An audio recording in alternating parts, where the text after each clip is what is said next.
Fire brand గా పేరున్న అధికార పార్టీ ఎమ్మెల్యే ప్రతిపక్ష నేతల విమర్శల దాడి చేస్తుంటారు. ఎప్పుడు సందర్భం అయినా కాకపోయినా సీఎం రేవంత్ పై ఒంటి కాలుతో ఎగిరిపడతారు.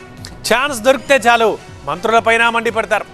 నిన్న మొన్నటిదాకా ప్రెస్ మీట్లలోనూ చిట్చాట్ల ద్వారానో నేతల్ని టార్గెట్ చేసిన ఎమ్మెల్యే ఇప్పుడు ఏకంగా అసెంబ్లీలోనే మాటల తూటాలు పేల్చారు.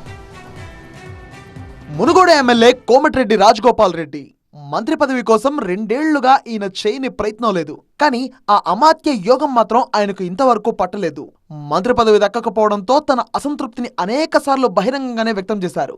సీఎం రేవంత్ సహా పార్టీ నేతలపై నేరుగా విమర్శనాస్త్రాలు సంధించారు.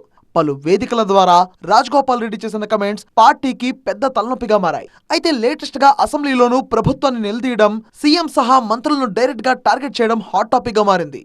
ఎమ్మెల్యేలకు ప్రభుత్వం నిధులు ఇవ్వడం లేదని మరోసారి అసంతృప్తి రాగం అందుకున్నారు రాజగోపాల్ రెడ్డి. మంత్రుల నియోజకవర్గాలకు మాత్రమే నిధులు వెళ్తున్నాయని ఫైర్ అయ్యారు. ఎమ్మెల్యేలు లేకుండానే సీఎం మంత్రులు ఉన్నారా? నిధుల కోసం మంత్రుల చుట్టూ తిరుగుతూ ప్రాధేయపడాల్సిన పరిస్థితి ఏంటి? నిధులన్నీ ఖమ్మం జిల్లాకే వెళ్తున్నాయని టాక్ ఉంది. కొడంగల్ను సీఎం రేవంత్ రెడ్డి అభివృద్ధి చేసుకున్నట్టు మునుగోడును నేను డెవలప్ చేసుకోవద్దా అని అసెంబ్లీ వేదికగా ప్రభుత్వాన్ని నిలదీశారు రాజగోపాల్ రెడ్డి. ముఖ్యంగా బట్టి విక్రమార్క గారు అధ్యక్ష,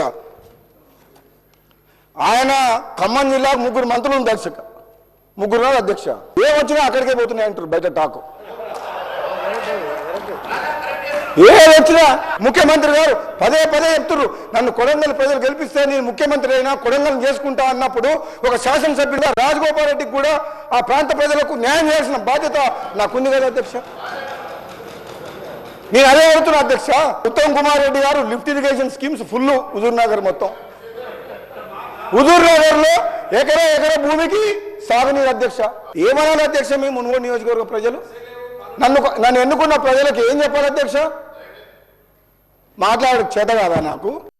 ప్రలోభాలకు లొంగే వ్యక్తి కాదు, బెదిరిస్తే భయపడేవాడిని అస్సలే కాదు. ప్రభుత్వంలో ఉండి కూడా నియోజకవర్గానికి అన్యాయం జరుగుతుంటే మాట్లాడకుండా ఉండాలా అని ప్రభుత్వాన్ని ప్రశ్నించారు రాజగోపాల్ రెడ్డి.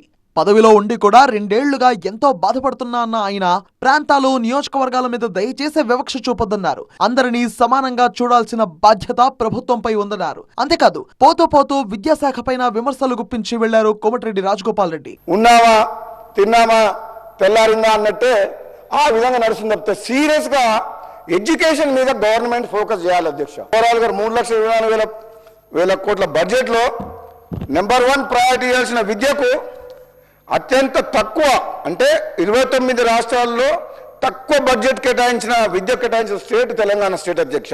మొత్తం మీద ప్రభుత్వాన్ని ప్రశ్నిస్తూనే తమ టార్గెట్ విషయంలో మాత్రం రాజీ పడే ప్రసక్తి లేదని ఎమ్మెల్యే కోమటిరెడ్డి రాజగోపాల్ రెడ్డి మరోసారి స్పష్టం చేశారు.